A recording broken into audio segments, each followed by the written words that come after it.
Бүгін біз үйшікпен ит жасайтын боламыз. Мен ең бірінші үйшік жасаймын. Оған бірінші мынандай қызыл кірпіштер керек.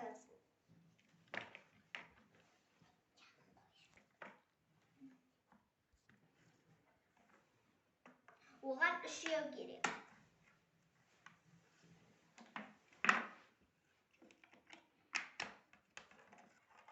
Қазір оның кірпішін жасайды.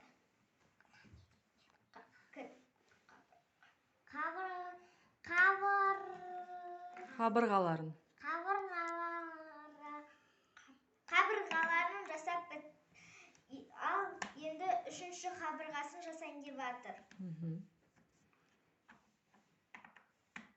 Енді оның шатырларын жасайтын болады.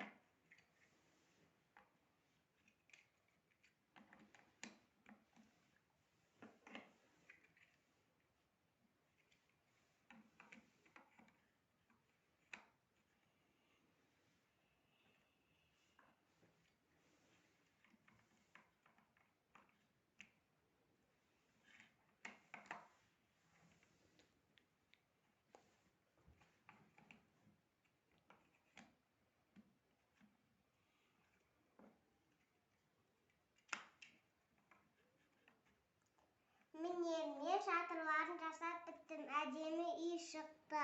Енді мен ит жасайтын боламын. Бізге оған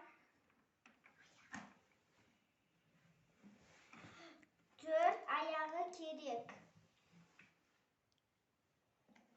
Біз мыналарды кішкене жылжытамыз. Біз енді 4 аяғын қойып аламыз. Бізге енді одан екеу керек.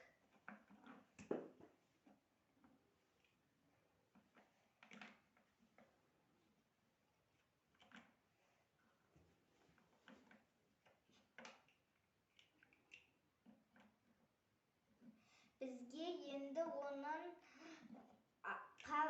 арқасын жасау үшін бізге оған үшеу керек.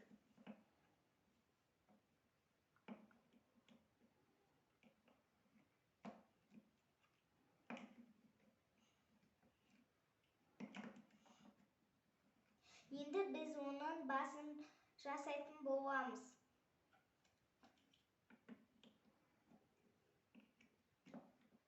Біз енді оның құйрығын жасаймыз. Міне біз осылайша итті жасап біттік. Бізде екі керемет нәрсе шықты. Сау болыңыздар.